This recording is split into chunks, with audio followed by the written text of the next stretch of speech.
and spending weekends practicing Saturday Night Live skits with my cousin.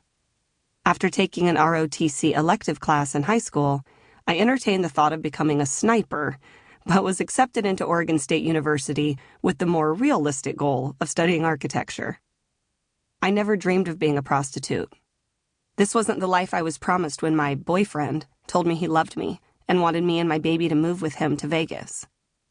As an only child growing up in the 80s, I'd been taught stranger danger, but I was never taught how to tell whether you were dating a con artist or how to tell when you were being brainwashed. No one explained how a pimp enforced his indoctrination through fear, sleep deprivation, or social ostracism when you didn't comply with his rules. Or, if you did, how you'd be rewarded with shopping sprees, new cars, and lavish vacations.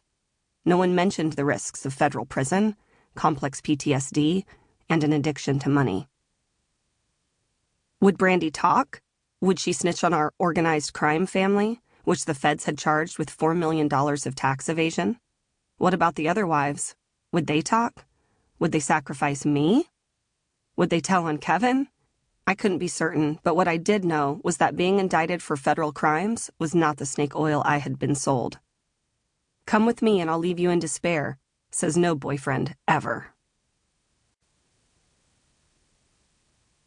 Chapter 1. Vice Night. Then I passed by and saw you kicking about in your blood, and as you lay there in your blood, I said to you, live. September 2006. I zipped into the handicap spot closest to the parking garage elevator and hooked the fake blue handicap placard around my rearview mirror. My brick red Christian Dior pumps and matching pencil skirt weren't ideal for the long-distance trek from the upper decks of the parking garage into the lobby of the Paris Las Vegas Hotel and Casino. Of all my working spots, this was far from my favorite one on the track. Though the Paris was better than the dingy, smoke-infested Tropicana, high-dollar clients stayed at the palatial suites of the Wynn, Venetian, or Bellagio. The Paris ranked about a 7 out of 10 on the Las Vegas working girl scale. An average trick in the Paris would probably spend around $500 on a call girl, but I had become accustomed to much higher-paying buyers. As I checked my makeup in the rearview mirror, my mind buzzed with stories of girls getting robbed late at night in garages.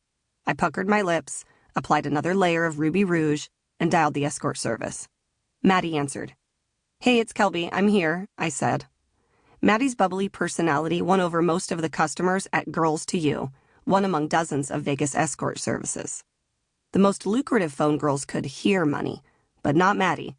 She was friendly, and everyone liked her, but booking the biggest calls wasn't her strength. "Okay, Kelb," she practically sang my name, 23145, Johnson, $150 pickup. Her giving my fake name a nickname cracked me up, though it was a common practice among the phone girls. "Thanks," I said, feigning gratitude. All of us, even the phone girls, wanted the biggest, best call of the night. Vegas escort services stay legal by claiming to send a dancer to a hotel room for $150. Anything the girl and the John discuss is between two consenting adults, allowing the booking agency to claim no knowledge of having hired such a girl if she ends up in a bust. The company gets the $150 pickup, the phone girl gets a 20% tip, and the working girl keeps the rest. Of course, the phone girls wanted to send the best of us to draw a larger tip. If one of us started tips at $600, then the phone girl racked up $100 simply by answering the phone. We'd give $150 to the service, $100 to the phone girl, and $500 to the pimp. $1,500 for full service, the nice way to say sex, was always the goal, even if the John had to put it on a credit card. I usually took anything between $500 and $1,500. I hated negotiating, but what I hated more was pissing off the buyer and risking getting hurt. When I stepped out of my air-conditioned car into the parking garage, a wall of heat hit me. Though it was 10 o'clock at night, stifling temperatures oozed from the concrete jungle.